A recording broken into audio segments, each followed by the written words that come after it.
자, 오늘은 역사를 만드는 도구에서부터 지혜의 본질에 대해서 쭉 나와 있는데요. 저는 순종책하고 이 기적 360의 기적의 삶하고 이 두 가지를 가지고 좀 나누려고 합니다. 먼저 역사를 만드는 도구라고 거창하게 첫 제목이 나와 있는데 심플하게 뭘까요? 하나님의 뜻이 하늘에서 이루어진 것처럼 이 땅 가운데도 이루어지게 해주시는데 그 도구가 누굴까요? 네, 하나님의 형상으로 만들어진 나입니다. 우리입니다. 네, 심플하지요. 우리 안에 주님이 계실 때, 내가 주님 안에 거할 때 해답이 밖에 있는 것이 아니라 바로 여기에 있다라는 거예요. 하나님 안에, 예수 그리스도 안에 모든 해답이 있기 때문에, 모든 열쇠가 있기 때문에 내가 주님 안에 거할 때 참된 자유함이 있습니다.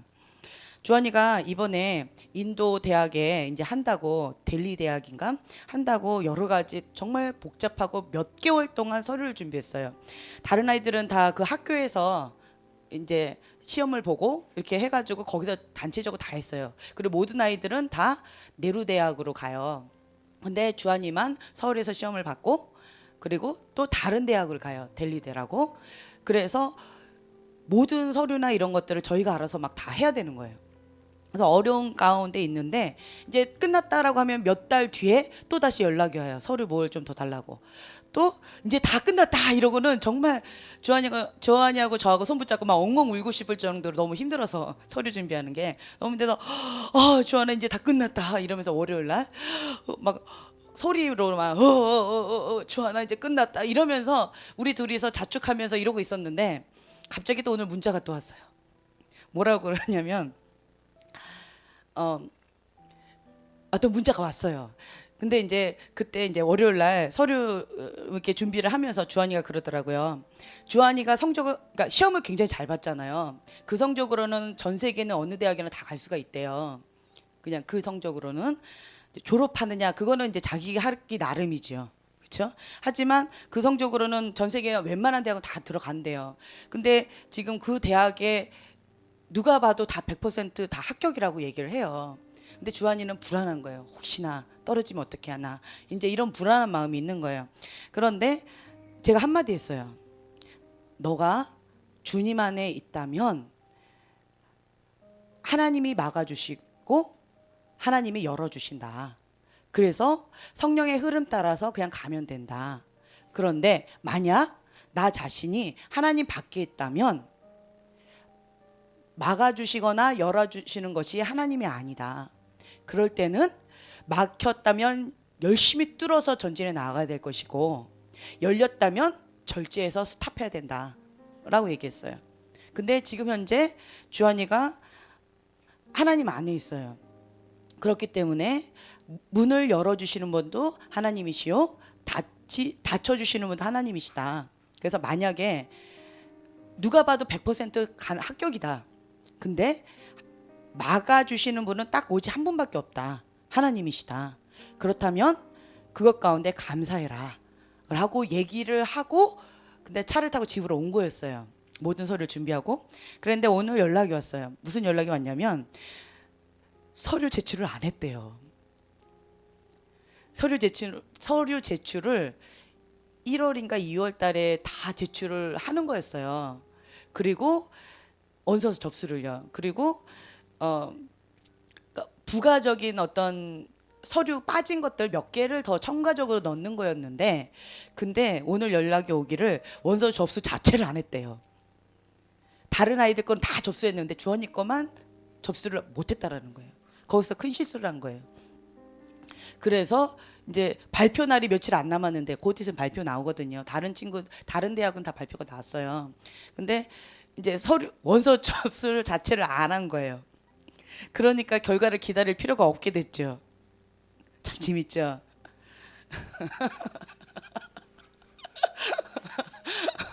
아니, 예, 그래서 그렇게 연락이 온 거예요. 선생님도 좀 당황해 하셨을 거야, 아마. 모든 서류를 다 그러니까 그쪽으로 보냈는데 거기에서 대학으로 원서 접수를 맡아주기로 했던 어떤 분이 주한이 것만 빼놓고 다른 사람 걸 다 했다라는 거예요. 근데 그거를 인제서 얘기하신 거예요. 그래서 그 문자를 받았는데 이거를 어떻게 뚫어서 억지로라도 들어간다라고 해야 될까? 그러니까 서류는 다 넣었는데 온라인으로 뭐 이렇게 접수하는 건데 접수를 안 했대요.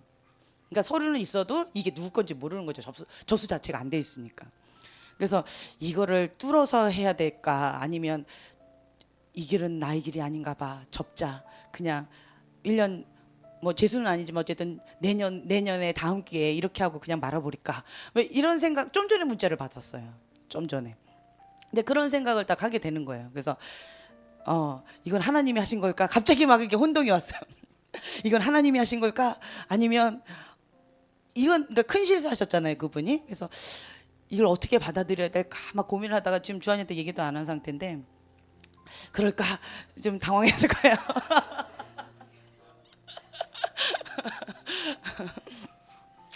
그래서 어떻게 해야 될까? 그냥 그러고는 이제 생각을 접어버렸어요. 근데 어쨌든 그거는 이제 아직 저도 정리가 안 됐어요. 좀 전에 문자를 받았기 때문에 예.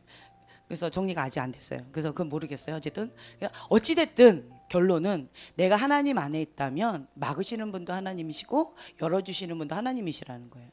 내가 하나님 밖에 있다면 막는 것도 사단이요, 열어주는 것도 사단이라는 거예요. 그래서 내가 주님 안에 있느냐, 내가 주님과 친밀한 교제를 하고 있느냐, 그 질문이 중요하다라는 거예요. 내가 사단과 원수와 친교를 맺고 있느냐, 내가 하나님 밖에 있느냐, 이 질문이 중요하다라는 거죠. 그러면 결과는 뻔히 나와요. 이것 가운데 마음이 상해서 자꾸 질병이 오는 사람이 있어요. 마음이 상해서 질병이 오는데 몸이 아파요. 그냥 알아 누워요. 마음이 상해서 몸이 아파서 알아 누워서 자기가 원래 평상시대로 해야 될 일들을 못 하고 있어요. 그럴 때 우리가 선택할 수 있어요. 첫째로 질문을 해야 돼요. 이 근원이 어디에서부터 왔는가?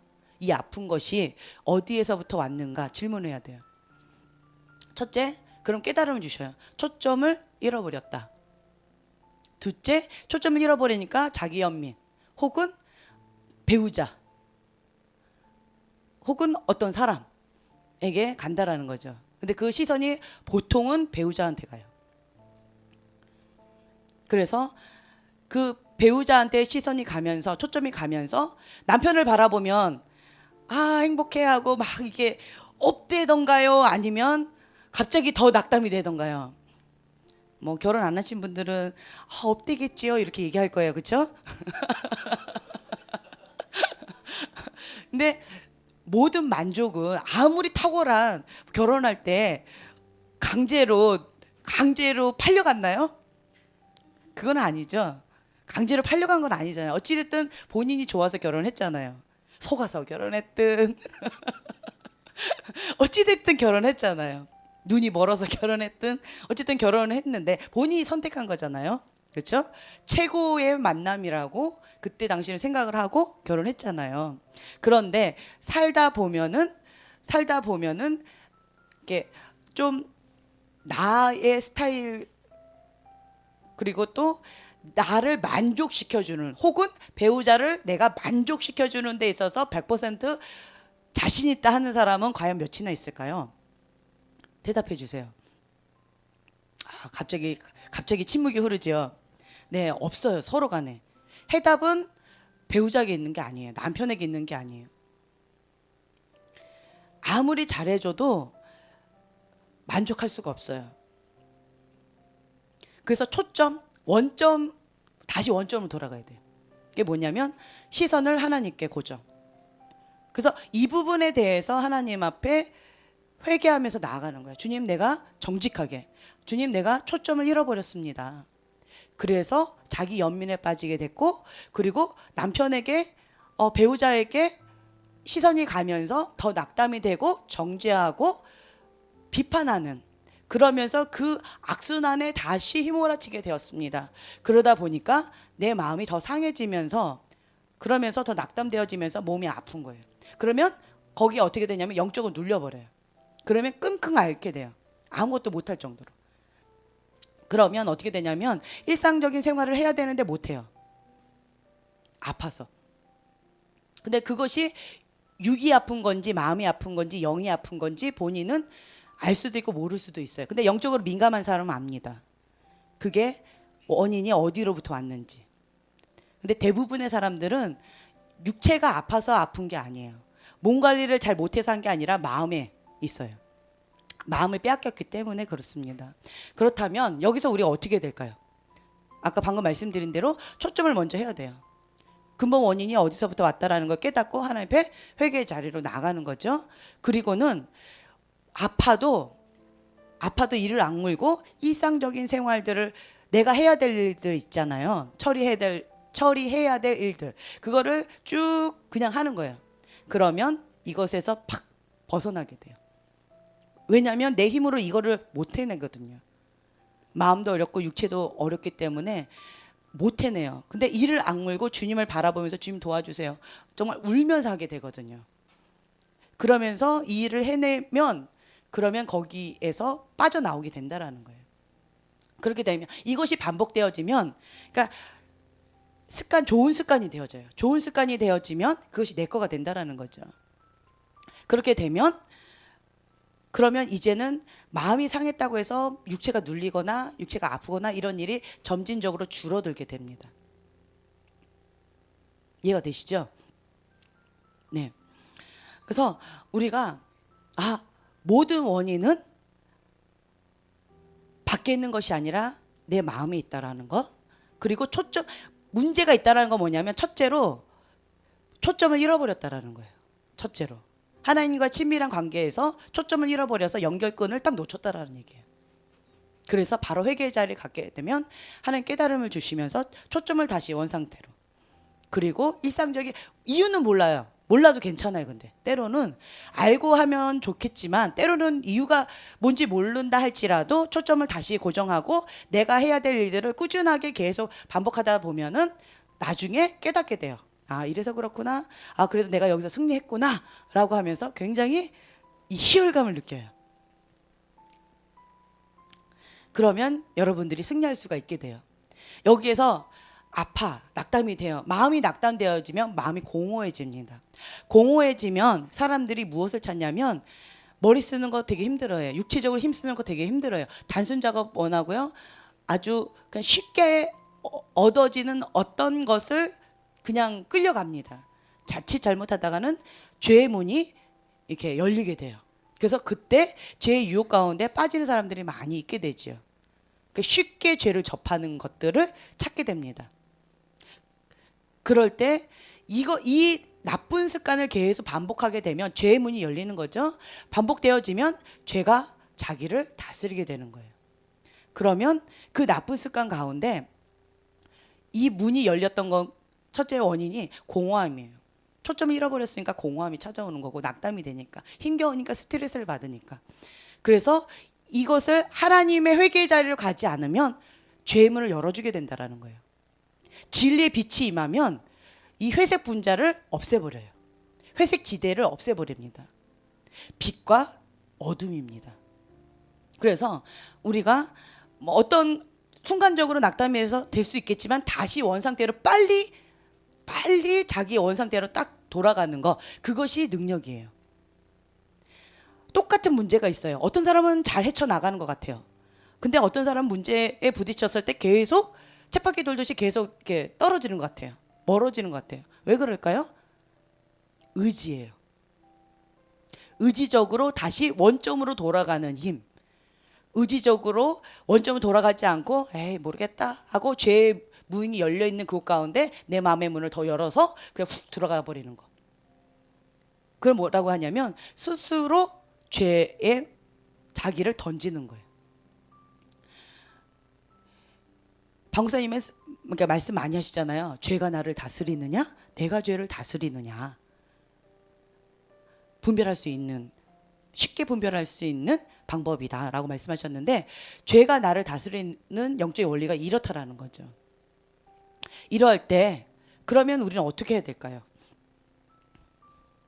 순종책 우리가 계속 교재를 가지고 했는데 참 재밌는 구절이 여기 있어요. 77쪽에 보면 순종을 통해 죄를 정복하게 된다. 순종을 통해 죄를 정복하게 된대요.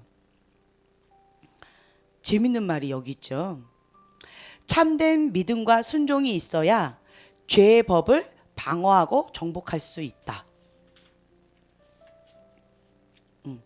우리를 지키고 죄에서 떠나게 하는 것은 여호와를 경외하는 마음이다. 예, 심플하게 이 책에 진리가 다 나와 있어요. 처음 듣는 것 같죠? 안 읽어본 것 같죠? 그냥 진리가 다 여기 나와 있어요. 아담과 하와는 죄를 짓기 전에 영의 지배를 받았고 그리고 하나님 앞에 살았다라는 거예요. 근데 죄를 짓고 난 다음부터는 육의 지배를 받고 하나님을 피해 사는, 도망치는, 숨어 사는 그러한 곳으로 갔다라는 거죠. 어둠을 자꾸 찾는 거죠. 빛 가운데 드러내지 못하고 어둠 속에 자꾸 자기를 숨으려고 하는 거. 그게 죄의 본성이라는 거예요. 죄를 지을 때 발간 대낮에 죄를 짓는 그런 사람은 정말 악한 사람이죠. 그렇다고 어둠 속에서 죄를 짓는 게 당연한 거 이렇게 생각하시면 안 되고, 죄의 본성이 어둠이라는 거죠. 그래서 어둠 속에서 혹은 자기 혼자 있는 그곳 가운데 어떤 은밀한 죄의 방에서 거기서 죄를 짓죠. 여기서 죄를 평상시에 자기가 죄를 습관적으로 짓는 죄를 여기서 지라 그러면 사람들을 쭈뼛쭈뼛하면서 죄가 뭐야 이런 표정으로 죄를 못 지을 거예요. 근데 자기 혼자만에 있는 그 은밀한 죄의 방에서는 쉽게 생각도 하지 않아요. 그냥 습관처럼 죄를 짓습니다. 그 말은 뭐냐면 하나님 앞에 살지 않는다라는 것이고요. 여호와를 경외하는 마음에서 이 마음의 중심을 다시 잡아야 된다라는 거예요. 내가 하나님 앞에 있다. 24시간 365일 내가 하나님 앞에서 산다. 그리고 여호와를 경외하는 마음이 내 마음의 중심 가운데 있다라고 한다면 은밀한 그 방 가운데 은밀한 혼자만이 있는 그곳 가운데서도 죄를 지을 수가 없다라는 거죠. 사람들 앞에서든 누구와 있든 없든 상관이 없다라는 거예요. 죄를 짓기 전에 아담과 하와는 그랬다라는 거예요. 죄를 짓고 난 다음에 이게 극과 극으로 달라졌다라는 거죠. 그래서 여러분들이 스스로를 자기의 분별하는 거예요. 자기 자신을. 내가 죄를 다스리고 있는가? 죄가 나를 다스리고 있는가? 라고 했을 때 죄가 나를 다스리고 있다라고 한다면 지금 방금 읽었던 갈라디아서 2장 20절의 말씀, 이 말씀 생명줄처럼 계속 붙잡고 나를 쳐서 죽어야 돼요. 나를 쳐서 복종해야 돼요. 그래서 십자가의 고난, 죽어야 되고 그리고 자아가 죽어야 되고 어떤 훈련을 받아야 되고 쳐서 내야 되고 이런 거를 해야 된다라는 거죠. 그런데 내가 죄를 다스리고 있다. 그리고 하나님의 영이 나를 사로잡아서 내가 성령 충만한 가운데 하나님 안에서 즐거이 있다. 하나님과의 친밀함의 교제 가운데 계속 깊이 가다 보면 어떤 결과가 오냐면 하나님의 뜻이 나의 뜻이 돼요. 하나님의 계획이 나의 계획이 돼요. 하나님의 소원이 나의 소원이 됩니다. 참 신기하죠. 제가 저번 시간에 말씀드렸잖아요. 배우자 기도했을 때 처음에는 내가 원하는 육의 기도였어요. 근데 계속 하다 보니까 이것이 하나님이 원하시는 기도 제목으로 바뀌었다라는 거죠. 하나님의 계획 가운데 하나님의 친밀한 교제를 가다 보면은 내 거가 이렇게 바뀌어버려요. 이게 이렇게 바뀌는 게 아니라 내 거가 하나님의 것으로 바뀌게 됩니다. 그래서 어린아이와 같이 순수한 마음이 있는 사람들은 그냥 떠오르는 생각들 있죠. 영이 맑고 깨끗한 사람들은요, 딱 떠오르는 어떤 생각들, 스치는 어떤 직관적인 어떤 그런 아이디어나 어떤 생각들 있죠. 하나님이 주시는 것일 가능성이 높아요. 근데 영이 맑거나 깨끗하지 못하고 자기가 강한 사람들은 생각을 주는 것들이 육의 것이 많이 섞여 있을 수가 있기 때문에 분별해야 됩니다. 그래서 여러분들이 내가 죄를 다스리고 있다. 그리고 나를 하나님의 영이 사로잡아서 하나님 안에서 내가 즐거이 하면서 하나님의 계획이 나의 계획이요, 하나님의 뜻이 나의 뜻이요, 하나님의 소원이 나의 소원입니다 라는 그런 고백이 있게 된다면 참된 자유함이 있습니다. 진리 안에 참된 자유함이 있고요, 그 진리의 빛 가운데 나의 모습이 더 드러나면서 하나님을 향한 갈망함의 마음으로 계속 나아가게 돼요. 근데 죄가 나를 다스리고 있는 그 영역 가운데 진리의 빛이 임하면 어떻게 될까요? 어떻게 될까요? 예, 괴롭습니다. 괴로워요. 정죄감 가운데 충격을 받아요. 충격을 받고 괴로워요. 못 견뎌요. 꼭 불로 나를 지지는 것 같이, 그 조명에서 나를 여기를 막 태우는 것 같이 못 견디게 아파요. 견디기가 힘들어요. 근데 그것을 못 견딘다고 해가지고 피하면 안 되겠죠. 그럴 때 하나님 앞에 정면 대결하는 거예요. 주님, 그렇습니다. 인정하는 거죠. 그렇습니다. 주님, 그래서 나는 주님이 필요합니다. 그래서 내가 주님 앞에 나왔습니다. 나를 불쌍히 여겨 주시옵소서. 하나님 긍휼을 베풀어 주세요 하고 상하고 통회하는 마음으로 주님 앞에 회개의 자리를 더 깊이 들어간다라는 거예요. 그러면 이 조명되었던 이것이 이제는 덜 아파져요. 왜요? 내가 하나님 안으로 들어갔기 때문에. 회개할 때 하나님은 나를 받아주십니다. 어떤 사람들이 하나님은 사랑이야 라고 얘기해요. 근데 하나님은 사랑이십니다. 거룩과 공의 그리고 사랑과 긍휼의 하나님이세요. 반쪽짜리 하나님이 아니라는 거예요. 그래서 그 진리의 하나님, 그리고 사랑의 하나님, 공의의 하나님, 거룩의 하나님, 사랑과 긍휼의 하나님, 이것이 하나님의 속성이시라는 거예요. 한쪽만 가지고는 말할 수 없다라는 거예요. 하나님 사랑이시니까 나는 뭘 해도 나 다 이뻐하셔. 나의 있는 모습 그대로 다 이뻐하셔. 그것은 반쪽짜리 진리입니다. 내가 하나님 앞에 회개하며 나아갈 때 하나님은 나를 있는 모습 그대로 받아주신다라는 거예요. 하나님은 공의 하나님이시기 때문에 죄 가운데 있는 사람을 그냥 그대로 받아주시지 못해요. 이 말은 뭐냐면, 탕자가 하나님 아버지의 집을 떠나서 멀리 갔죠. 하나님의 보호하심을 떠났어요. 고통을 받습니다. 근데 그 탕자가 하나님 아버지의 집으로 다시 돌아왔을 때 다시 자녀의 그 모든 것들을 회복되어지죠. 그리고 누릴 수 있는 권리들을 다 누리게 된다라는 거죠. 다시 아버지의 아들로서 서게 된다라는 거예요. 하인들이 거짓 취급 안 합니다. 아버지의 아들로서 대우해 드려요. 왜요? 아버지가 아들로 대우하기 때문에. 근데 이 아들이 아버지 싫다고 멀리 떠났을 때는 비참하게 주연 열매를 먹고 싶어도 먹지 못하는, 굶어 줄여 죽는구나 라고 해서 여기서 먹겠다라고 오는 거잖아요. 그것처럼 내가 하나님 앞에 회개할 때 주님은 나의 있는 모습 그대로를 받아주신다라는 거예요. 우리가 예언 사역을 할 때 우리가 어떤 범위 내에서 하죠?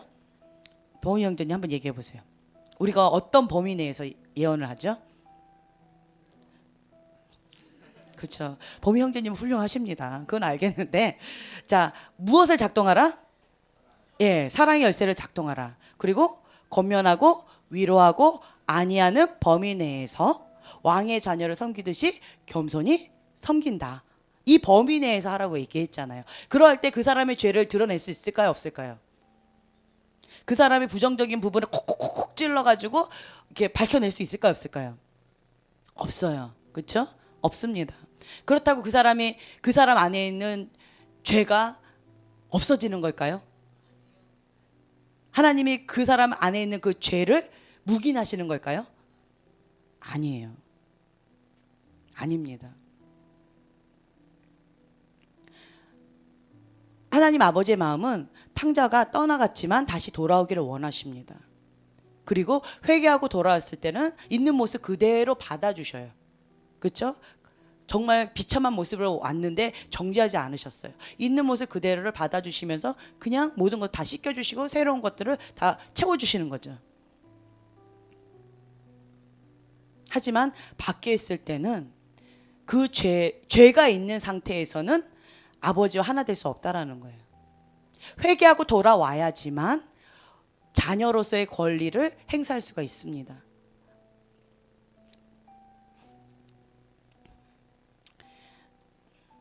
그래서 오늘은 제가 어떤 주제를 통해서 해야 될까 고민을 하다가 여기 보니까 십자가, 이게 목걸이 보이시죠? 눈이 좋으신 분들만 보이실 거예요 아마. 이게 십자가예요. 그리고 여기 조그만 거, 여기 그 위에 또 뭐가 있어요. 자, 뭘까요? 안 보여? 안 보여요? 예, 보세요. 뭐예요? 왕관. 그렇죠? 왕관이에요. 십자가예요. 이건 뭘까요? 이건 보이죠 다? 예. 제가 어떤 의미를 가지고 이거를 담고 있어요. 제가 많이 간증을 했었어요. 이거를 제가 어떤 사람 너무 미웠어요. 너무 미워가지고 너무 미워서 미워해야 될 것 같았어요. 그러니까 사람을 제가 그렇게 미워하지는 잘 않아요. 그냥 아유 얄미워 이러고 그냥 그렇게는 잘 삐지긴 하지만 그렇게 막 미워하거나 그러진 않았어요. 제가 그냥 뭐 엄마 아빠 미워한 거 외에는 사람들을 그렇게 미워한 사람 별로 기억이 안 나요. 그랬는데 어떤 사람이 너무너무 미운 거예요. 그래서 막 그 분을 못 견디겠는 거예요. 근데 그것을 십자가의 목걸이를 하고 죄를 지을 수가 없는 거예요. 제가 금 십자가 목걸이 큰 거가 있었거든요. 그런데 그 십자가의 목걸이를 하고는 절대로 죄를 지을 수가 없어서 양심상 그래서 그거를 딱 끌렀어요. 그리고는 이제 주머니에다 집어넣었죠. 속주머니에다. 그리고는 그 사람을 너무너무 미워하기 시작한 거예요 막. 그리고 그 미워함이 끝나면 이 십자가를 다시 하리라 했는데 잊어버렸어요. 네. 그래가지고 제가 마음이 상했어요. 왜냐하면 그 십자가라는 것을 잃어버렸다라는 거에 제가 마음이 하나님 앞에 죄를 많이 졌어요. 그것도 죄를 짓기 위해서 한 거였잖아요. 그래서 하나님 앞에 너무너무 마음이 아팠어요. 이제 그런 상태에 있는데 방사님이 이 선물을 해주신 거예요. 용서하고 빨리 원점으로 돌아오라고. 그러면서 주셨던 말씀이 이 십자가의 고난 뒤에 영광의 면류관이 있다라는 거예요.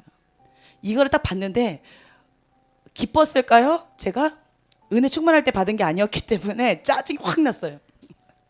무슨 또 십자가의 고난이야. 그냥 영광의 면류관만 주지.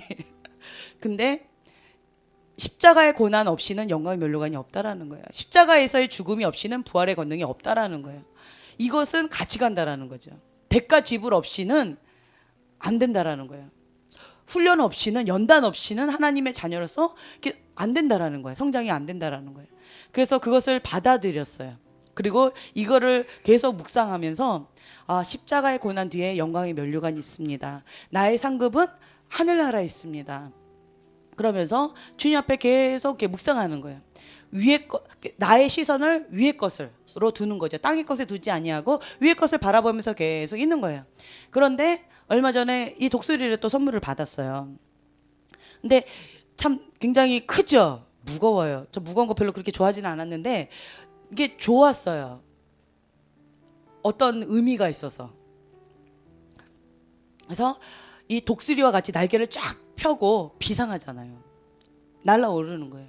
그리고 여기는 이 보석이 이게 눈이라는 거예요. 하나님의 사랑의 눈, 하나님의 심장. 그걸 의미하는 거예요. 그거를 가지고 계속 올라가요. 어디까지요? 십자가의 고난, 그걸 통과해서 영광의 면류관까지. 그래서 영광에서 영광으로, 영광에서 영광으로 막 올라가는 거예요. 이제 그런 의미를 가지고 제가 이걸 딱 붙잡고 묵상해요. 이게 묵상하는데 이거에 또 반지가 있었대요. 재밌는 거는 이거 똑같은 거에 반지만 딱 달았대요. 그럼 어떻게 될까요? 딱 끼면 무기 되겠죠? 한 방 딱 끼면. 그래서 그거는 안 했다고 하더라고요. 근데 그래서 내가 그것도 하지 그랬어. 이렇게 하게 했는데 어쨌든 이게 굉장히 의미가 있었어요. 그리고 이제 이거를 선물할 때 어떤 예언적인 의미와 그 조용기 목사님의 그 비상하는 날개, 그러니까 은빛 날개를 타고 전 세계를 돌아다니면서 세계 열방 가운데 복음을 전파하게 될 것이다. 그 환상을 봤대요. 조용기 목사님께서 처음 비전을 받으셨을 때 이걸 보는 순간 그것이 딱 떠올랐다고. 그러면서 이제 예언적인 어떤 메시지를 주면서 이렇게 저한테 선물해 주셨는데 이게 너무너무 좋았어요. 그래서 아멘. 주님, 영광에서 영광으로 나의 시선이 계속 여기로 간다라는 거예요. 초점 고정. 그렇죠? 초점 고정하지 않으면 날아올 수가 없어요. 초점이 다른 데로 가면 떨어져 버려요. 그래서 이게 생명줄과 같은 거예요. 하나님께 초점 맞춰 나아가고 있습니까? 예전에 제 꿈 얘기 했잖아요. 하나님께 초점 맞춰 나아가고 있습니까? 그러면 변질되지 않는다라는 거죠. 하나님께 초점을 잃어버리는 그 순간 변질돼요. 꿈 얘기 다 기억하시죠? 이곳 가운데 그러니까 하나님의 사람들 가운데에서 왕으로 하나님 세우기를 원하십니다. 라고 하시는 거예요. 그러면서 한 남자를 딱 지명하면서 하나님께 초점 맞춰 나아가고 있습니까? 질문하는 거예요. 근데 그 사람이 나중에 변질되어서 이렇게 사울 왕처럼 변해버리는 거예요. 그 왜 그러냐? 하나님께 초점 맞춰 나아가고 있습니까를 지키지 못했다라는 거죠. 초점을 잃어버리는 그 순간 변질되어지면서 이상하게 간다라는 거예요. 독재자가 된다라는 거죠. 자기 야망 가운데, 자기 왕국 가운데 그렇게 된다라는 거예요. 그래서 이 초점이 정말 중요한 거구나. 하나님께 초점 맞춰 나아가고 있는가. 나 자신한테, 여러분들이 나 자신한테 질문할 때 다른 사람한테 하지 마시고요. 나 자신한테 질문할 때 원점 질문을 많이 하세요. 원점. 근본적인 질문을 많이 하세요. 하나님께 초점 맞춰 나아가고 있는가. 그리고 또 하나님과 친밀함의 교제 가운데 내가 있는가. 이런 원점적인 질문들을 하세요. 이러한 상황이 어디에서부터 출발했는가. 원점으로 다시 들어가는 거예요. 그러면 내 욕심에서 출발했다. 그럼 이것은 결과가 욕심의 열매가 나타나겠구나. 보지 않아도 뻔히 그냥 보인다라는 거예요. 저는 이게 사고할 때 원인, 과정, 결과 이런 사고잖아요. 그래서 이게 사고 자체가 이게 틀이 꽉 박혀가지고 그때 봉수가 피아노를 가르쳐 주는데 마음껏 치세요. 그 템포에 맞춰서 마음껏 치세요. 저는 그게 고문처럼 들렸어요. 머리에서 쥐가 나기 시작하면서 연기가 나기 시작하면서 야 그냥 이렇게 치세요라고 하면 난 그대로 치겠다. 근데 어떻게 박자에 맞춰서 그냥 그 템포로만 가르쳐 주는 거예요. 그러면서 그 코드 안에서 마음껏 치라는 거예요. 저는 눈만 깜빡깜빡거리면서 못 하겠는 거예요. 걔도 힘들고 나도 힘들고 그러다 보면 집에 가버리더라고요. 너무 어려웠어요. 그래서 하는 말이 수학적인 사고가 있는 사람은 이게 어려울 수도 있겠네요. 라고 하는 거예요. 그때 제가 깨달았어요. 이제는 내가 이 수학적인 사고를 좀 깨야 될 때가 왔구나. 자유함 가운데 마음껏 치는데 이게 안 되는 거예요. 이거 잘 되시는 분들 있으시죠? 마음대로 막 치는 거. 똑같이 치라 그러면 똑같이 못 쳐요. 우리 어르신들 음식하라 그러면 그냥 대충 적당히 한번 휘둘러 이렇게 얘기하시잖아요. 그렇죠? 그냥 보면 대충 이렇게 하는 거야. 그러면 똑같은 맛을 똑같이 내지 못해요. 근데 그 정량을 가지고 하는 사람은 항상 일정해요. 똑같은 음식으로 나와요. 그것처럼 저는 똑같은 그거가 되어지만 되는데 FM이라서 그래요. 그런데 이 자유롭게 그 자유함이 내 안에 없구나라는 것을 그 피아노를 배우다가 깨닫게 됐어요. 하나님 안에서 그러니까 템포가 있어요. 규칙이 있어요. 내가 하나님 안에 있다면, 죄가 나를 다스리는 것이 아니라 내가 죄를 다스리는 그 영역 가운데 있다면 마음껏 자유하라는 거예요. 근데 그 자유를 내가 아직 익숙하지 못하고 있구나. 이 부분에 대해서 내가 배워야 되겠구나. 라는 깨달음이 오더라고요. 적용이 참 재밌죠? 피아노 배우다가 이런 걸 깨달았어요. 그래서 부활의 권능 가운데 그러니까 262쪽에 보면은 창조성에 대해서 나와 있는데 우리의 가치와 정체성에 대한 혼란이 때로는 부흥 시에 더 심해진다라고 되어 있어요. 부흥이 터졌어요. 근데 왜 그 부흥은 잠시 터졌다가 훅 가라앉을까요? 왜 그럴까요? 부흥이 터지는 곳 가운데 뭐가 임하죠? 성령님이 임하세요. 거룩한 영, 하나님의 영이 임하세요. 거룩한 영이에요. 거룩의 영이 임해요. 거룩의 영이 임하면 뭐가 드러나요? 뭐가 떠나가요? 죄가 떠나가요. 회개의 영이 임하게 되죠. 그래서 부흥이 터지는 그곳 가운데는 거룩한 영이 임하면서 회개의 영이 임해져요. 그리고 상하고 통회하는 심령 가운데 주집 앞에 돌아오는 그런 역사들이 있는 거예요. 그래서 하나님 집 안의 심판은 너무 슬프지만 하나님 집 밖의 심판은 영혼들이 주님 앞에 돌아오는 시간이에요. 그걸 다른 말로 부흥이라고 얘기하죠. 그래서 하나님 집 안의 심판, 저 이제 랩파트 다 외우셨죠? 네, 거기다가 네, 지금은 교만의 문을 지나서 이제는 그 탐욕, 물질, 그 만문신에 대한 그 바람으로 이렇게 과도기로 넘어가고 있어요. 근데 어떤 사람은 이제 한 번에 같이 오는 사람도 있어요. 이거 사람마다 조금 다르더라고요. 어떤 사람은 이렇게 단계별로 하나 이 바람이 오는 경우가 있고요. 어떤 사람은 첫 번째 문에 올 때도 훅 불면서 이렇게 끝자락 이게 성의 유혹까지 오는 그런 사람이 있어요. 그리고 두 번째 관문에 딱 와도 또 이 모든 네 가지가 같이 동시에 오는 경우 있어요. 그 다음에 또 명예의 심판의 바람이 불어도 이 네 가지가 같이 훅 하고 오는 사람이 있어요. 그런 사람이 있어요. 이 사람은 왜 그럴까요? 어떤 사람은 교만의 문이다 그러면 교만만 이렇게 와요. 그 심판에 그것만 와요. 그리고 어떤 사람은 그냥 한 번에 와르르 무너지는 사람이 있어요. 어떤 사람은 단계별로 탁 이렇게 오는 사람이 있어요. 왜 그럴까요? 다 이유가 있어요. 그 나중에 또 설명하고요. 어쨌든 그런 게 있습니다. 그래서 지금 그런 때예요. 왜요? 추수의 일꾼으로 하나님께서 참된 알곡을 준비시키고 계시다라는 거예요. 왜요? 부흥을 준비하기 위해서. 하나님 집 밖의 심판에 돌아올 그 많은 추수할 영혼들을 위해서 하나님이 지금 준비하고 계시다라는 거예요. 이제 끝자락이에요. 얼마 남지 않았어요. 여기서 우리가 승리해야 되겠죠. 준비되어져야 돼요. 그때 화요일 날 우리가 기도하면서 중보기도 시간에 그 얘기를 하시더라고요. 어떤 사모님이 보셨대요. 박 목사님께서 이번 모라비안 폴에서 이제 오실 때 뭐 선물을 많이 갖고 오신대요. 예전하고 또 다른 새로운 신선한 기름 부음을 가지고 오시는데 그것을 준비된 자가 받는다라는 거예요. 준비된 자가 받는데 준비되지 못한 자는 못 받는 거죠. 그 얘기를 딱 하는데 제가 봤던 거 뭐냐면 권위 아래 온전히 들어간 자는 차고 넘치게 받을 것이요 권위 아래 들어가지 못한 자는 받아도 자기 거가 되지 못하는 것을 제가 봤어요. 그 얘기를 하고 있는데 이게 보이더라고요. 그래서 뭐 누구 받고 이렇게 몇 사람만 얘기를 했어요. 나머지는 얘기를 안 하더라고요. 궁금했어요. 나중에 물어본다면서 까먹었는데 나중에 물어봐야지. 근데 제가 영적인 원리 가운데 이렇게 보면 받는다라는 1차적인 거는 봤어요.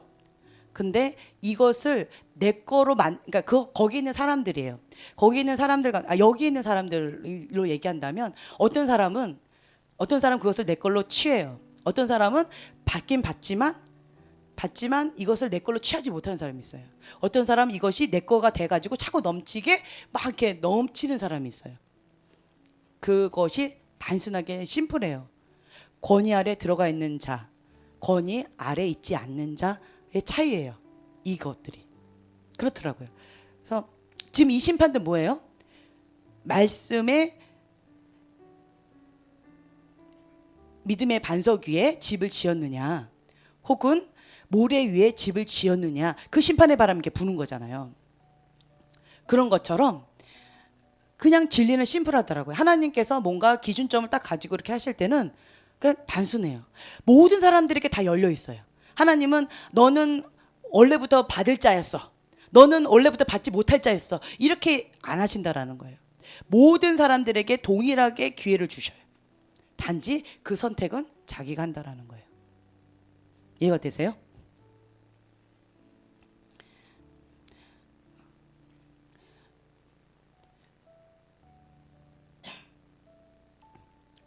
그래서 우리가 지금 현재 이런 가운데에 있는데 우리가 하나님의 일꾼으로서 추수할 일꾼으로서 준비되어지는 과정 가운데 있는데 정말 감사해요. 준비된 자만 받을 수 있다라는 거죠. 준비되어지려면 뭘 준비해야 될까요? 심플하게 그냥 깨닫게 해주시는 그것에 맞추면 돼요. 내 기준점에 하나님을 맞추는 것이 아니라 하나님의 기준점에 나를 맞추는 거예요. 방금 말씀드린 것처럼 이렇게 하나님의 바람이 지금 이렇게 행하면서 말하면서 행하는 자, 믿음의 반석 위에 집을 지은 자고, 말하면서 행하지 않는 자, 모래 위에 집을 지은 자다. 이 기준점을 하나님 바람이 분다고 그랬잖아요. 그러면 그걸 그냥 하면 되는 거예요. 그리고 준비된 자가 받는다. 빈 그릇을 준비하라. 그러면 빈 그릇을 준비하면 되는 거예요. 그리고 이번에 박목사님께서 뭔가를 가져오셨을 때, 그럼 권위 아래 있는 자만 받는다라고 했을 때는 권위 아래 그냥 들어가면 자동 시스템으로 그냥 받는다라는 거예요. 누구는 못 받고 누구는 받고 이게 아니라는 거죠. 근데 한나 사모님이 보셨대요. 딱 3명만 얘기하더라고요. 3명만 받는데요. 어찌나 부럽던지 내 이름은 들어가지 않았었어요. 그러니까 3명만이라고는 얘기 안 했어요. 어쨌든 3명만 거론하면서 얘기하더라고요. 그래서 궁금해서 물어보려고요. 한나 사모님 내가 얘기해버렸네? 네, 궁금해서 한번 물어보려고요. 근데 그 세 사람만 거론을 하시더라고요. 왜 다른 사람은 거론 안 했는지 궁금해서 한번 물어봐야 되겠어요. 근데 어찌됐든 그러니까 거론을 하면서 받는 걸 봤다라는 거예요. 근데 제가 이렇게 봤을 때는 권위 아래 들어간 자와 권위 아래 들어가지 않은 자의 어떤 기준점을 하나님 안에서 이렇게 받는 어떤 모습들이 좀 보여졌었어요. 그래서 그럴 때 영적으로 봤죠. 깨달았지요. 그럼 내가 만약에 그걸 받고 싶다라고 하면 나는 어떻게 할까요? 그렇죠. 얼른 권위 아래 들어가는 거죠. 네, 얼른 권위 아래 들어가야 되겠다 하고 내가 받을 준비하고 있는 거예요. 주님, 마음이 상했어요. 주님, 왜 내 이름은 거론이 되어 있지 않나요? 주님, 나도 받기를 원합니다. 권위 아래 즐거이 들어가겠습니다. 주님이 원하시는 그 기준점에 나를 맞추는 거죠. 주님이 아니다라고 하면 아닌 거예요. 난 내 생각에 맞춰서 난 권위 아래 들어간 것 같은데 왜 아니라고 그러지? 그러면서 내 기준에 하나님을 맞추다 보면 마음이 너무 어려워요. 근데 하나님의 그 기준 가운데 나를 맞추면 쉬워요. 하나님 아니래요.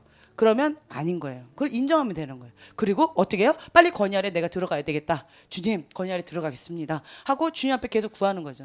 그리고 의도적으로 그 권위 아래 즐거이 들어가고자 하나님 앞에 계속 즐거이 순종하는 거죠. 마음을 지키면서. 그러면서 왜 그런 거예요? 거룩한 욕심이죠. 봤기 때문에. 그 기준점이 뭔지를 알기 때문에.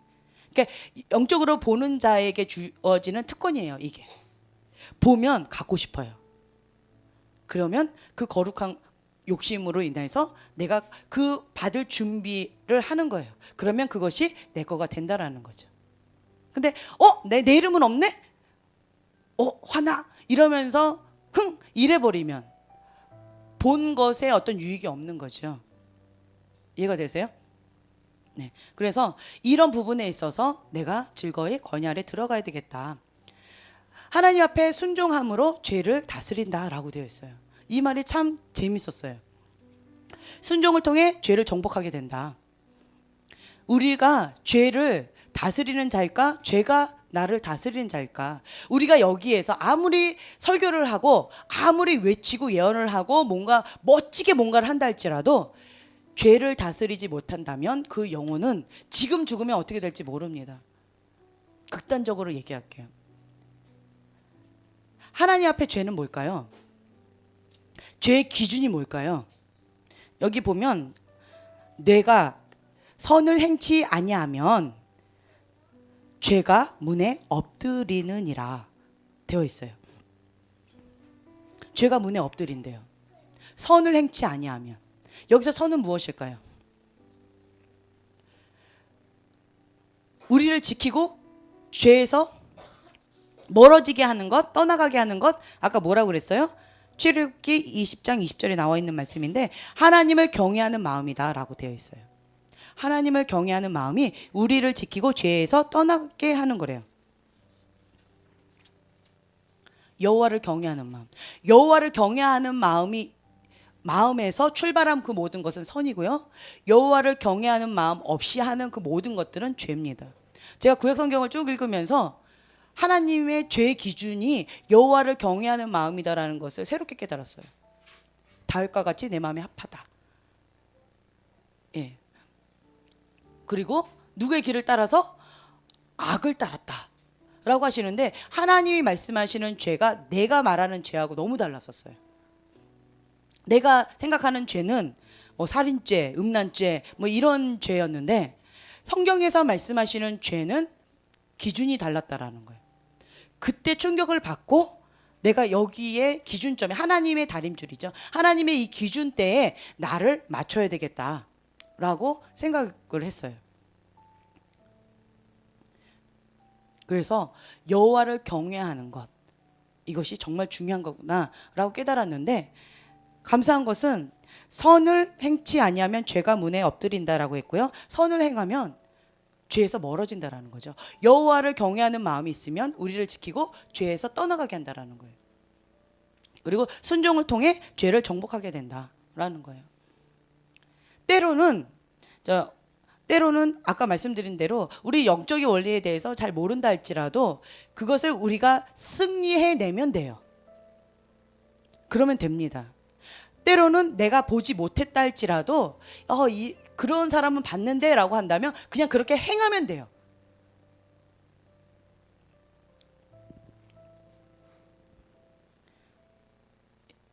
한나 사모님이 말씀하신 그 세 사람만 받는 것이 아니다라고 전 믿고 싶어요. 그래서 묻겠다라는 거예요. 아멘, 그렇죠?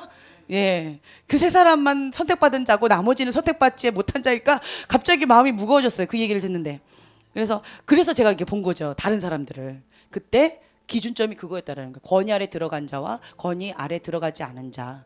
권위 아래 들어간 자, 왜 못 받냐면, 권위 아래 들어간 자, 그러니까 모든 사람이 다 받는 거예요. 다 받는데 권위 아래 들어간 자만 내 것으로 취하게 되는 거고, 권위 아래 들어가지 못한 자는 내 거가 안 되더라고요. 그냥 이렇게 가버리더라고요. 그 그림을 봤어요. 그래서 그렇구나, 그럼 나도 받을 준비해야 되지. 내일 오세요. 내일 이제 저녁에 오시는데, 그래서 제가 받을 준비하고 그 다음에 이제 공항에 나가려고요. 가장 먼저 가서 받아야죠. 네. 권위 아래 들어가는, 그러니까 나 자신한테 적용하는 거예요. 그럼 나는 권위 아래 들어가는 게 무엇일까? 박 목사님이 뭐라고 하셔도 마음을 지키는 거죠. 마음을 지키고 그냥 네, 알겠습니다. 그냥 사랑하는 마음과 존경하는 마음과 정말 이렇게 순수하게 그냥 그 신뢰하는 마음, 그런 마음을 가지고 그냥 권위 아래 고개를 숙이면서 내 마음의 평강을 지키는 것. 예, 그러면 되겠지. 이제 이러면서 깨닫는 거 그 하나하나 그냥 순종하는 거예요. 이거 우선 하면 되겠지. 이거 된다? 그럼 그 다음에 또 깨달음을 또 주실 거예요. 권위 아래 들어가는 건 뭐다라는 거. 나 개인적으로 이제 적용하는 어떤 부분에 있어서. 그러면 그 깨닫는 거를 빨리 순종하는 거예요. 그래서 그것을 이렇게 준비해가지고 나가는 거죠. 담대하게 은혜의 보좌 가운데 나가서 내 걸로 먼저 취한 다음에 그 다음에 여러분들한테 얘기해 드릴게요. 그게 뭔지. 네. 그래서 죄가 나를 다스린다라고 했을 때, 여기 분들 가운데에서 죄가 나를 다스린다라고 한다면 그걸 끊으셔야 돼요. 뭐로 끊을 수 있어요? 순종. 어렵지 않아요. 그러니까 하나의 예를 들어볼까요? 죄가 나를 다스리는 영역들이 있어요. 아이들을 보면 어른들을 볼 수가 있어요. 아이들 가운데 화를 잘 내는 애들이 있나요? 부모가 그래요. 아이들 가운데 좀 정서적으로 불안한 아이들이 있나요? 부모가 그래요. 아이들 가운데 욕 잘하는 아이들이 있나요? 부모가 그래요. 그 부모를 보면 아이들 알 수 있어요. 경환이가 친구를 데리고 왔어요, 2명을. 이제 그 아이들에 대해서 경환이가 엄마가 친구를 알아요? 그러면서 친구들을 데리고 왔어요. 굉장한 뭐 미션 임파서블처럼 그 아이들을 딱 데리고 왔는데, 자기 친구라고 얼마나 이렇게 막 이렇게 하든지 내가 그래, 세상에 둘도 없는 너희 친구들이다 이러면서 이제 아주 깍듯하게 그 아이들을 잘해주려고 노력을 했는데, 그런데 아이들을 보면서 제가 깨달은 건 뭐냐면, 어떤 아이들을 보면서 사람들은 문제아라고 얘기해요. 근데 그 아이들을 바라보면서 문제아로 대우하면 문제아가 됩니다. 근데 이 아이를 사랑의 관점으로 사랑받아야 될 아이라고 생각하고 그렇게 대하면 사랑받는 아이가 돼요. 사랑스러운 아이가 된다라는 거예요. 이제 그걸 깨달았어요.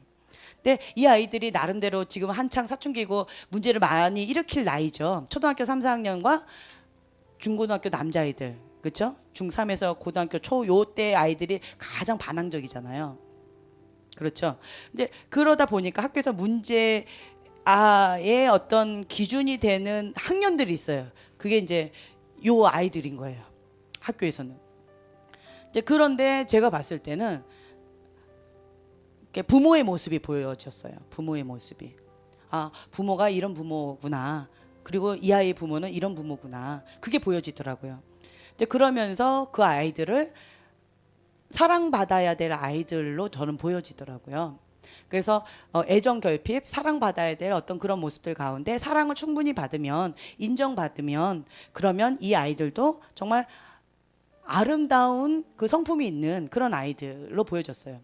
신학교에서 문제하는 문제아가 아니에요. 세상에서는 정말 순진한 아이들이에요. 지금 그 학교에서는 성경을 암송하는 학교인데, 그러니까 초등학교부터 중고등학교까지 있는데 꼭 신학교하고 같은 레벨이에요. 정말 아이들이 너무 순진해요. 착해요. 근데 거기에서 문제하라고 그러는데 내가 봤을 때 너무 착해요. 그 문제아가 뭔지 아세요? 말씀을 안 읽는다. 말씀을 읽으라 그러면 먼 산 바라본다. 뭐 이런 게 문제한 거죠. 거기 학교에서는. 그리고 선생님이 채플 시간에 나오라 그랬는데 채플 시간에 잠을 잔다. 그런 애들이 문제한 거죠. 네. 그래서 반항적인 어떤 행동들을 하는 거. 쓰레기 갖다 버리라고 했는데 쓰레기를 쓰레기장에다 갖다 안 버리고 중간에다 어디다 버렸다. 뭐 이런 거.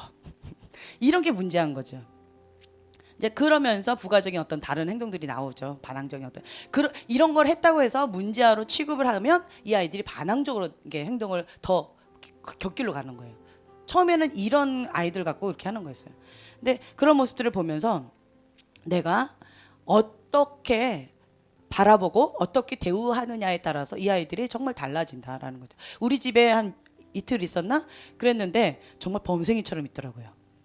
그래서 어떻게 그렇게 있었냐 했더니만 경환이가 세뇌시켰대요. 우리 집에서는 욕도 하면 안 돼.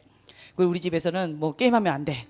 PC방에 가면 안 돼. 라고 하면서 그 아이들을 아주 훈련을 시켰대요. 그렇게 되면 우리 엄마 눈 밖에 나. 그렇게 하면 안 돼. 그러면서 이제 했다라는 거예요. 그래서 그렇게 우리 집에서는 정말 착한 아이로 아이들이 고분고분 말 잘 듣는 아이로 있더라고요. 그래서 제가 그랬죠. 다음에 또 놀러 와 이렇게. 애들이 너무 이뻤어요. 애들이 너무 이쁘더라고요. 그래서 경환이가 떨리는 마음으로 물어봐요. 애들 어땠어요? 친구들 어땠어요? 자기들 친구니까. 자, 자기 친구 욕하는 엄마 좋을까요? 싫을까요? 네, 뭐 다 나오죠. 엄마가 친구를 알아? 이러면서 또 반항적으로 나오겠죠. 예, 자기가 좋아하는 친구에 대해서 좋은 얘기를 기대하면서 저한테 묻는 거예요.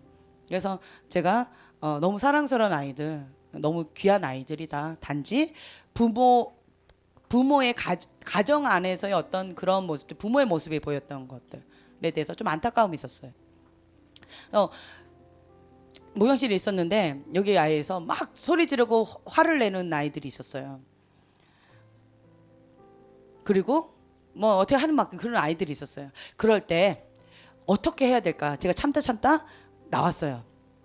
그래서 갔어요. 가가지고 한마디 했어요. 그랬더니 그 다음부터 소리 지르는 아이도 없고 고함 지르거나 악을 쓰면서 우는 아이도 없더라고요. 제가 깨닫는 건 뭐냐면 아이의 어떤 문제가 아이만의 문제가 아니라는 거예요. 그거는 첫째로 부모의 문제고요. 두 번째로는 그것을 중재하는 어른의 문제라는 거예요.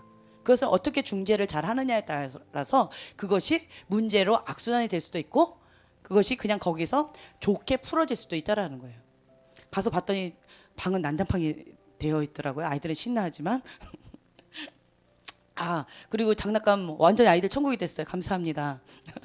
애들 너무너무 행복하는데 엄마들이 더 행복했어요.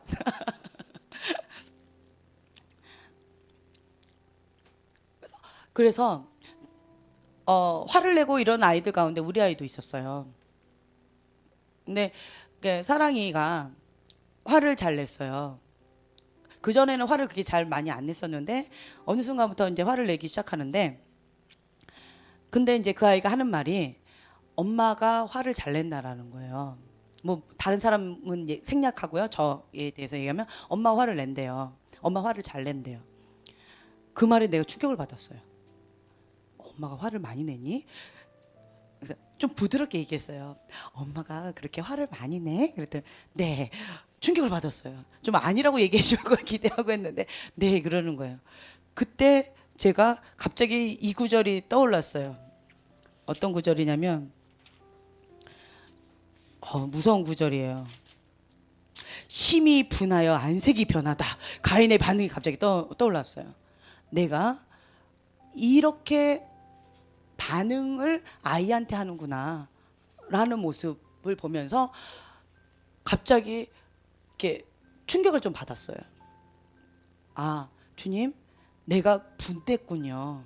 내 무의식 가운데 내가 인식하지 못한 어떤 그런 분 가운데 내가 자꾸 화를 내고 분을 내고 아이한테 그렇게 했군요. 심은 대로 거두는 거죠. 그래서 이제 그 얘기를 사랑이한테 몇 번 이렇게 듣고 나서 그래서 이 분노는 교만에서 나온 것이다. 교만은 자기 뜻을 고수하기 위해 하나님의 뜻과 길을 밀어낸다 라는 거죠. 이 구절이 갑자기 떠올랐어요. 그러면서 내가 분을 내지 않고 거기에서 차라리 침묵하자라고 했어요. 차라리 침묵하고 방언하자. 저희 어머니가 변했어요. 저희 어머니가 이렇게 부엌에서 뭔가 이렇게 하시다가 으이그 샤라바라바라비리비리 이러시는 거예요. 저는 으이그 하고 나서 긴장하고 있었어요. 귀를 막을 준비를 하고 있었는데 샤라바라바라바라바라바라 하면서 막 설거지를 막 하시더라고요. 그래서 제가 그랬죠. 우리 엄마가 달라졌어요. 갑자기 집안에 평화가 오기 시작하면서 그래서 내가 그 다시 한번 깨달았어요. 내가 말로는 그렇게 해놓고는 내가 그렇게 못했구나. 그래서 사랑이하고 뭔가를 할 때 애들이니까 내가 뭔가 시켰는데 못하면 내가 화를 막 내는 거죠. 왜 그것도 못해 이러면서 그랬는데 이 부분에 있어서 이 아이는 엄마는 화내는 엄마 이렇게 이제 인식을 바꾸면 안 되니까. 그리고 이건 하나님 앞에 죄니까. 그때 천율이가 그랬다며. 화내는 거 이꼴 지옥 그랬다며. 그치? 화내면 지옥 간다고 너 그랬다며. 그랬지? 안 된다. 그래서 제가 화를 내지 않고 그때 방언을 계속하면서 입을 침묵을 하자. 그래서 의지를 가지고 제가 노력하고 있어요. 그 부분에 있어서. 그래서 내가 깨닫는 그 부분, 분노에 있어서는 죄가 나를 다스리는 거예요. 깨닫는 그 부분인 거죠. 그래서 이 부분에 대해서 내가 죄를 다스려야 되겠구나. 다른 부분에 있어서는 내가 이게 다스렸다라고 자부심을 가졌는데 이 부분이 나의 틈이었구나. 라고 하면서 이 부분을 놓고 내가 계속 아이들을 보면서 내 얼굴을 보는 거예요. 그래서 내가 죄를 다스리는 자가 되자라는 거죠. 그렇게 된다면 하나님 안에서 참된 자유함을 누릴 수가 있어요. 하나님 안에서 죄가 있어요. 여러분들 가운데 은밀한 죄 끊으셔야 됩니다. 하나님의 심판이 여기 이제 얼마 안 됐다고 계속 말씀드리는데 이곳 가운데서 은밀한 죄를 끊지 못하면 정말 비참해져요. 너무너무 비참해져요. 그 죄 때문에 비참하게 하나님이 계속 기회를 주시는데 계속 끊지 못하죠. 그럼 나중에는 그 수치를 드러내셔요. 그리고 자기가 견디기 힘들 정도로 비참해져요. 기회를 주실 때 빨리 이 부분에 대해서 끊고 회개하고 돌아와야 된다는 거예요. 여러분들 다 아실 거예요. 본인이 하나님 앞에 어떤 부분이 있다라는 걸 다 아실 거예요. 그렇죠? 그래서 이 부분에서 여러분들이 승리하셔야 됩니다. 준비된 자만 받을 수가 있어요. 준비되지 못한 자에게 하나님 뭐라고 말씀하실지 모른다라는 거죠. 지금은 예수 그리스도 안에서 그리스도 안에 신분으로서 사는 법을 배울 때 우리는 역사상 최대의 위협을 이루게 될 것이다 라고 되어 있어요. 부흥이 올 때 죄의 빛이 임하면서 거룩한 영이 임하면서 죄가 드러나면서 회개하고 주님 앞에 통회하고 자책하면서 주님 앞에 나아가는 그런 시간을 갖게 돼요. 근데 거기에서 끝나면 부흥이 끝나버려요. 회개할 게 이제 더 이상 없으면 이제 끝나버려요. 안 된다라는 거죠. 회개가 있었으면 십자가 아래에서의 회개가 있었다면 뭐가 있어야 돼요? 부활의 권능이 있어야 된다라는 거예요. 그러면 이것이 지속적인 그리스도 안에 신분으로서의 삶이 유지가 된다라는 거예요. 그러면 부흥이 계속 유지가 되겠죠. 계속. 회개하고 그리스도인으로서 살아간 사람들 다시 주님 안에서 부활의 권능으로 능력 있는 크리스찬으로 살아갈 수 있는 거죠. 이거가 된다면 부흥이 끊어지지 않고 계속 지속적으로 나가게 될 거라는 거예요.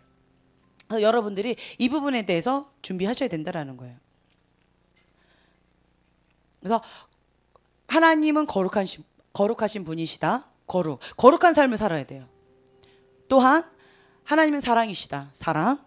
그리고 하나님 안에서의 내가 누군가 정체성이 회복되어진다면, 그렇다면 내가 부활의 권능 가운데서 왕의 자녀로서 예수 그리스도의 이름의 권세를 사용하면서 누리게 된다라는 거예요. 그러면 끊이지 않는 부흥을 우리가 누릴 수가 있어요. 이번에 오는 그 부흥 가운데는 우리가 그것을 준비함으로써 그렇게 됐으면 좋겠어요. 끊어지지 않는 부흥으로. 부흥이 스탑되는 이유는 뭐라고요? 외부에 있지 않다고 말씀드렸죠. 하나님의 사람이 스스로 죄를 선택했을 때 부흥은 끊어집니다.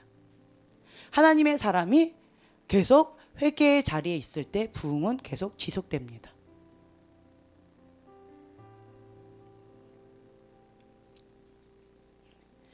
네.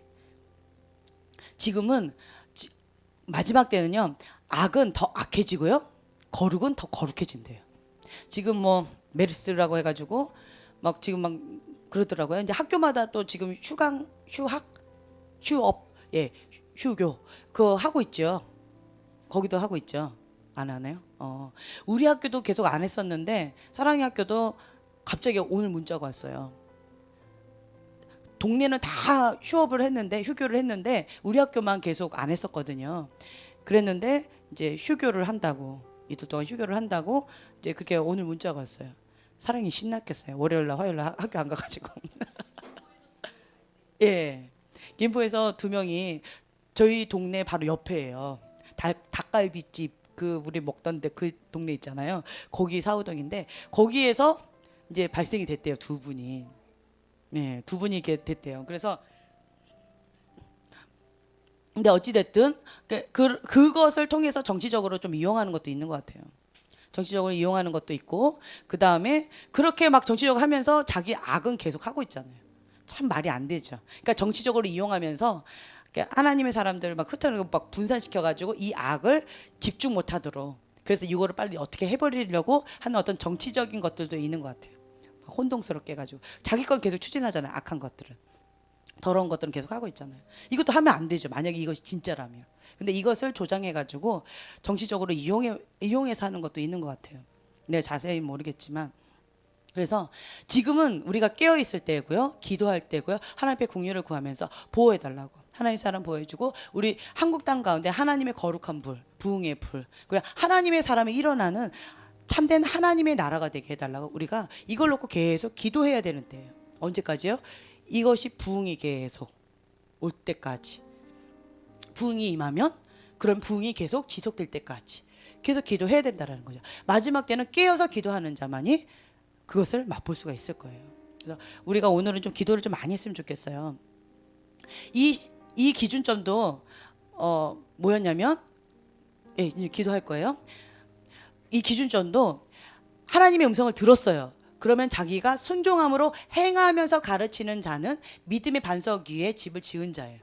근데 말로만 하는 거 있죠. 행함이 없는 죽은 믿음. 그러면 여기서 다 넘어진다라는 거죠. 은밀한 죄를 끊지 못하고 하나님 앞에 거역하면서 죄를 자꾸 선택하면서 계속 이 길을 가고 있다면 나중에는 비참하게 이렇게 수치가 다 드러난다라는 거죠. 하나님은 공의 하나님이세요. 그래서 우리가 정말 하나님의 사람이다라고 한다면 하나님의 음성을 듣고 깨달으면 그걸 즉시 행함으로 살아있는 믿음이다라고 드러내야 된다라는 거예요. 그러면 우리가 승리하게 될 것이고요, 우리의 것이 될 것입니다. 그래서 여러분들이 계속 좀 기도했으면 좋겠는데요. 우선은 하나님은 거룩하신 분이십니다. 거룩한 영으로 이곳 가운데 채워주시고, 우리의 가정 가운데, 우리의 나라 민족 가운데 주님 부흥의 불을, 거룩한 불을 부어달라고. 그래서 이 땅 가운데 더러운 것들 다 떠나가게 해달라고. 동성애는 불법입니다. 그 악하고 더러운 것들이 예수 이름을 떠나가서 깨끗하게 청소가 되어져 보혈로 깨끗하게 씻어달라고. 그래서 거룩한 영으로 사람들이 정말 하나님 안에서 거룩을 사모하는 하나님의 백성으로 삼아달라고 우리가 나라와 민족을 위해서 계속 그 부흥을 위해서 우리가 계속 기도할 거고요. 끊어지지 않고요. 계속 그냥 11시까지 계속 기도할 거예요. 그리고 박 목사님 오실 때 이 치유와 축사의 기름 부음을 가지고 오실 거예요. 박 목사님의 사명 부르심이 뭐냐면 사도적인 복음 전파자예요. 치유와 표적이 따르는 그러한 사명이 있습니다. 그래서 우리 교회 가운데 진리의 말씀이 선포되어지면 하나님의 역사가 일어남으로 인해서 거룩한 영, 회개의 영, 부흥의 영, 그리고 표적과 기적이 따르면서 모든 더러운 것들, 죄, 불법, 그리고 병, 질병, 불법 이런 것들이 다 떠나가는 그런 역사들이 있는 것입니다. 그래서 하나님께서 박 목사님께 그것을 가지고 이국 가운데 오셔서 강력하게 풀어달라고 해서 우리가 모든 것들을 놓고 하나님 이곳 가운데 한국 땅 가운데 주님의 불을, 거룩한 불을 부어달라고 먼저 기도하겠습니다.